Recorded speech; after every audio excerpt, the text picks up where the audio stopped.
नमस्कार। दुनिया तेजी से बदल रही है और वैश्विक राजनीति की हर चाल, हर टकराव और हर रणनीति का असर आने वाले वर्षों की दिशा तय करेगा। मैं हूं अनुपम शर्मा और आप देख रहे हैं राष्ट्रीय समाचार का खास प्रोग्राम ग्लोबल फ्रंटलाइन। शुरुआत करते हैं उन खबरों से जिन्होंने अंतर्राष्ट्रीय मंच पर हलचल मचा दी है। प्रधानमंत्री नरेंद्र मोदी ने जॉर्डन के किंग अब्दुल्ला से हुसैनिया पैलेस में मुलाकात की है। हुसैनिया पैलेस पहुंचने पर पीएम का औपचारिक स्वागत किया गया। दोनों नेताओं ने द्विपक्षीय बैठक भी की। मोदी बोले, आतंकवाद के खिलाफ जॉर्डन की सोच भारत जैसी है। रिस्ट्रिक्टेड बैठक के दौरान हमने इस महत्वपूर्ण क्षेत्र में सहयोग को और मजबूती देने पर चर्चा की। 2018 में आपकी भारत यात्रा के समय हमने इस्लामिक हेरिटेज पर एक कॉन्फ्रेंस में भाग लिया था। मुझे याद है कि हमारी पहली मुलाकात भी 2015 में यूएन के साइडलाइन पर वायलेंट एक्सट्रीमिज्म को काउंटर करने पर केंद्रित एक इवेंट पर हुई थी। आपने तब भी इस विषय पर इंस्पिरेशनल रिमार्क दिए थे। मॉडरेशन को बढ़ावा देने के लिए आपके प्रयास क्षेत्रीय ही नहीं बल्कि वैश्विक शांति के लिए भी अत्यंत महत्वपूर्ण है। हम इस दिशा में मिलकर ठोस रूप से आगे बढ़ते रहेंगे। हम आपसी सहयोग के अन्य सभी आयामों को और सशक्त बनाएंगे। एक बार फिर आपके आतिथ्य सत्कार के लिए मैं आपका और जॉर्डन के लोगों का हृदय से आभार व्यक्त करता हूं। मोदी ने बैठक में कहा कि आतंकवाद के खिलाफ भारत और जॉर्डन की सोच एक जैसी है। उन्होंने गर्मजोशी भरे स्वागत के लिए किंग अब्दुल्ला का आभार जताया। साथ ही उन्होंने उर्वरक और डिजिटल तकनीकी में सहयोग बढ़ाने की बात कही। मोदी ने कहा कि भारत जॉर्डन का तीसरा सबसे बड़ा व्यापारिक साझेदार है। कारोबार की दुनिया में आंकड़ों का बहुत महत्व होता है। हम यहाँ सिर्फ आंकड़े गिनने नहीं आए हैं बल्कि एक दीर्घकालिक रिश्ता बनाने आए हैं। एक समय था जब गुजरात से यूरोप तक पेट्रा के रास्ते व्यापार होता था। हमें अपने भविष्य की शांति के लिए, सुख के लिए उन पुराने संबंधों को फिर से जीवित करना होगा। मोदी ने कहा कि भारत और जॉर्डन दोनों अपनी संस्कृति और विरासत पर गर्व करते हैं। जॉर्डन और भारत दोनों में सांस्कृतिक और विरासत पर्यटन की अपार संभावनाएं हैं। हमें फिल्म महोत्सवों में भागीदारी को बढ़ावा देना चाहिए। हम उम्मीद करते हैं कि अगली समिट में जॉर्डन से एक बड़ा प्रतिनिधिमंडल शामिल होगा। किंग अब्दुल्ला ने पीएम के दौरे के दौरान हुए समझौतों और MOUs पर खुशी जताई। उन्होंने कहा कि इन समझौतों से दोनों देशों के बीच सहयोग और मजबूत होगा और साझेदारी के नए रास्ते भी खुलेंगे। किंग अब्दुल्ला ने कहा कि पीएम मोदी की यात्रा भारत और जॉर्डन के बीच दशकों पुरानी दोस्ती, आपसी सम्मान और सार्थक सहयोग को दिखाती है। किंग अब्दुल्ला ने कहा कि प्रधानमंत्री नरेंद्र मोदी के नेतृत्व में भारत ने जबरदस्त विकास किया है। उन्होंने आगे कहा कि हम अपनी आर्थिक साझेदारी को और अधिक ऊंचाइयों पर ले जाने के लिए आप सभी के साथ काम करने के लिए तत्पर हैं। किंग बोले, यह मंच भारत और अम्मान के बीच द्विपक्षीय संबंधों को और मजबूत करेगा।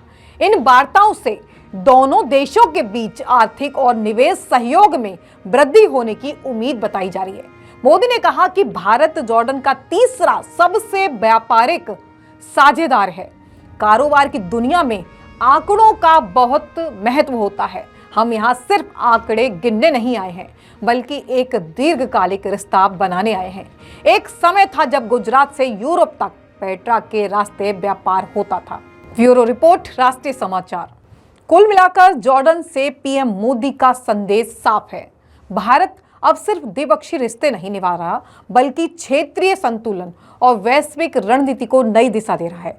जॉर्डन के बाद अब प्रधानमंत्री मोदी की यह यात्रा कौन सा नया कूटनीतिक संदेश लेकर आगे बढ़ेगी, उस पर रहेगी दुनिया की नजर। और अब बात करेंगे ग्रे जोन काउंटर रणनीति की। समंदर में जंग अब गोलियों से नहीं, रणनीति और दबाव से लड़ी जा रही है। भारतीय नौसेना की ग्रे जोन काउंटर रणनीति ने चीनी नौसेना को बिना युद्ध के ही पीछे हटने पर मजबूर कर दिया है। कैसे काम कर रही है यह रणनीति, देखिए हमारी खास रिपोर्ट। ग्रे जोन वॉरफेयर क्या है? आज की नौसैनिक लड़ाई सीधे युद्ध की नहीं बल्कि युद्ध से पहले की होती है।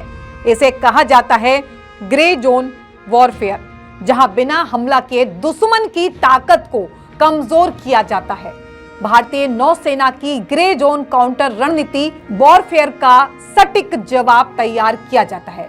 ग्रे जोन काउंटर रणनीति यह रणनीति बिना युद्ध के दुश्मन की समुद्री आजादी सीमित कर देती है। समंदर में भारतीय नौसेना की सबसे बड़ी ताकत है पूर्ण निगरानी क्षमता। P-81 विमान, उपग्रह और सेंसर से हर चीनी नौसैनिक गतिविधियों पर लगातार नजर रखी जा रही है। समुद्री निषेध रणनीति भारतीय नौसेना की रणनीति का अहम हिस्सा है। समुद्री निषेध मलक्का जलडमरुमध से लेकर अंडमान निकोबार तक रणनीतिक समुद्री रास्तों पर दबाव दिया जाता है। चीनी नौसेना में चिंता क्यों बनी हुई है? क्योंकि चीनी नौसेना संख्या में बड़ी जरूर है, लेकिन भारतीय रणनीति ने उसकी संख्यात्मक ताकत को कमजोर करना शुरू कर दिया है। बिना गोली चलाए रणनीतिक दबाव बनाया जा रहा है।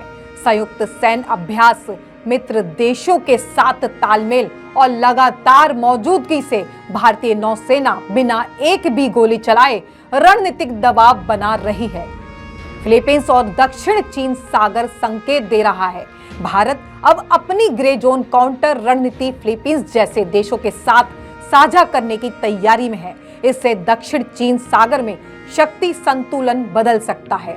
रक्षा विशेषज्ञों की राय है कि दुनिया के रक्षा विशेषज्ञ मानते हैं कि भविष्य की नौसैनिक लड़ाइयां मिसाइलों से नहीं, समुद्री नियंत्रण और रणनीतिक दबाव से जीती जाएंगी। तो तस्वीर साफ है, समंदर में अब जीत उसी की होगी जो बिना युद्ध के दुश्मन को झुका दे। भारतीय नौसेना ने दिखा दिया है कि समुद्री निषेध ही है असली शक्ति। समंदर में अब रणनीति भारत तय कर रहा है। मैक्सिको में इमरजेंसी लैंडिंग के दौरान प्लेन क्रैश हो गया, जिसमें 7 लोगों की मौके पर ही मौत हो गई। प्लेन फुटबॉल ग्राउंड पर लैंडिंग की कोशिश में एक फैक्ट्री की छत से टकराया था। मैक्सिको में इमरजेंसी लैंडिंग के दौरान सोमवार को एक प्राइवेट जेट दुर्घटनाग्रस्त हो गया। इस हादसे में 7 लोगों की मौत हो गई और 3 लापता हैं। हादसे का शिकार हुआ प्राइवेट प्लेन अकापुल्को से तोलुका एयरपोर्ट जा रहा था। इसी दौरान प्लेन में तकनीकी खराबी आ गई और इमरजेंसी लैंडिंग के दौरान सैन माटेओ एंटको इलाके में एक बिल्डिंग से टकरा गई। विमान ने एक फुटबॉल ग्राउंड पर लैंडिंग की कोशिश की, लेकिन पास की एक फैक्ट्री की मेटल छत से टकरा गया, जिससे आग लग गई। आग बुझाने के लिए इलाके के करीब 130 लोगों को सुरक्षित स्थानों पर पहुंचाया गया। शुरुआती रिपोर्टों से इंजन में खराबी होने की बात कही जा रही थी। अधिकारियों ने बताया कि प्लेन में 8 पैसेंजर्स और 2 क्रू मेंबर शामिल थे। अब तक 7 लोगों के शव बरामद किए जा चुके हैं। अन्य 3 की तलाश जारी है। मैक्सिको राज्य के सिविल प्रोटेक्शन कोऑर्डिनेटर एड्रियन हॉन्डेज ने दुर्घटना के बारे में जानकारी दी है। हादसा मैक्सिको सिटी से लगभग 50 किलोमीटर पश्चिम में स्थित सैन माटेओ एंटको में हुआ, जो एक इंडस्ट्रियल एरिया है। विमान में मैक्सिको के प्रशांत तट पर स्थित अकापुल्को से उड़ान भरी थी। ब्यूरो रिपोर्ट, राष्ट्रीय समाचार। मैक्सिको में हुए इस भीषण विमान हादसे ने एक बार फिर हवाई सुरक्षा पर गंभीर सवाल खड़े कर दिए हैं। इमरजेंसी लैंडिंग के दौरान चंद सेकंड की तकनीकी चूक किस तरह जानलेवा साबित हो सकती है, यह हादसा उसका दर्दनाक उदाहरण है। राहत और बचाव कार्य जारी है। लापता लोगों की तलाश की जा रही है और हादसे के असली कारणों की जांच भी की जा रही है। फिलहाल पूरे इलाके में मातम का माहौल है और दुनिया की नजर इस जांच के नतीजों पर टिकी हुई है।